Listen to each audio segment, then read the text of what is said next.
好啦，今次咧就試啲乜嘢咧？就係試呢個 speed estimation，car speed estimation 就係呢個汽車嘅速度嘅估計啦。咁咧就點做咧？就係咧俾段影片佢，咁咧就係啲汽車喺路上面行啦。然之後咧，咁個 AI 咧就會估計嗰架車咧嗰個速度係幾多噶啦。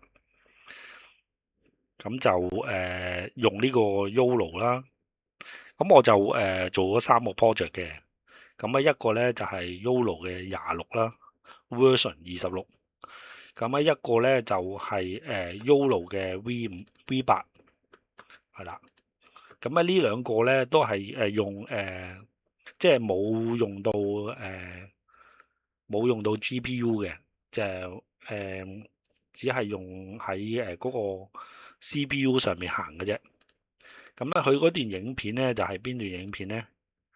就係呢段影片啦。呢個咧就係原始嘅影片啦，係啦，好短嘅，得幾秒嘅啫。咁就跟住第三個 project 咧就會用YOLO 嘅 V8 再加呢個 PyTorch 咁樣去即係嗰段影片咧嗰個估算咧個速度嘅估算咧就喺個 GPU 上面運行啦。咁呢個就係3個 project。好啦，第一個 project 咧就係 Car Speed Estimation YOLO 26。咁如果喺嗱呢度係冇排 torch，我哋試下温佢啦。咁如果唔用 GPU 咧，有啲咩問題咧？咁我哋可以見到咧係有問題嘅。佢係除咗慢之外咧，都仲係有問題。嗱，見唔見到有8公里、4公里？咁頭先我哋見到咧嗰個原始檔，嗱呢個120公里。咁佢嗰啲估算咧就會全部錯晒，因為咧佢行嗰個佢運行嗰個影片咧係比正常慢咗嘛。嗱呢個112公里，隔離線嗰個咧就2公里、1公里咧，咁基本上咧就錯嘅。咁當然啦，錯嘅就唔可以攞嚟用嘅。咁我哋試下用 V8啦。咁呢個做法咧就有少少唔同嘅，因為咧呢個做法咧嗱，根據呢個呢位仁者 Arohi 叫做，咁佢個做法咧就係咧畫兩條線啦，一條咧就係紅線，touch the blue line, we will一條咧就係紅線啦，一條咧就係藍色嘅線。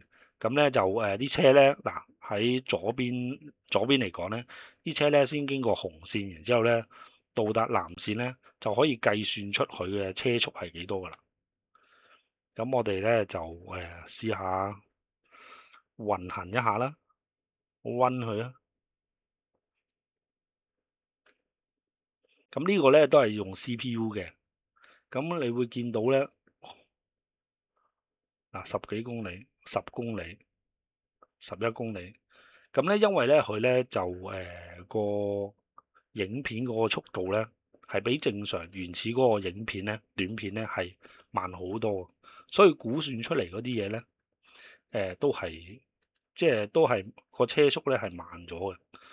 所以咧就呢兩個方案咧，即係我以為YOLO 26咧，因為比較新啲啦，咁CPU 可能會快啲啊，但係其實都係唔得嘅。如果你一放啲影片落去咧，嗰樣係影片嘅話咧，咁就一定要加個 PyTorch 或者Tensor RT。Tensor RT 嗰個 RT 咧，即係 one time 咁嘅意思。係啦，咁而家我而家用呢個YOLO V8咧，即係頭先嗰個有一條紅線一條藍線嗰個版本咧，就係加咗 PyTorch，即係話嗰段影片撈落去，即係撈落去 CPU 嘅時候咧，佢就會掟俾個 GPU 去到運行，咁就會同嗰個原始嗰個影片咧嗰個速度咧係一樣嘅。係啦。嗱，見到呢個42啊，頭先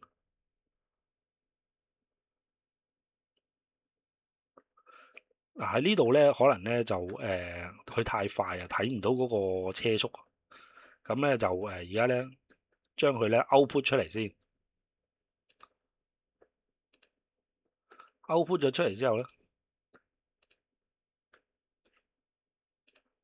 誒、停一停佢先，係啦。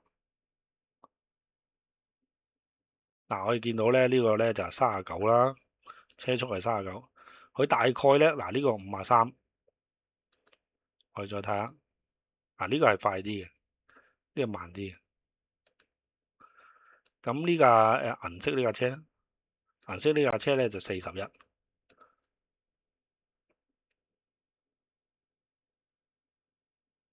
係啦，呢個咧就右邊咧就36啦，呢個咧就41。咁大概咧就個車速咧就係由40至到60之間啦。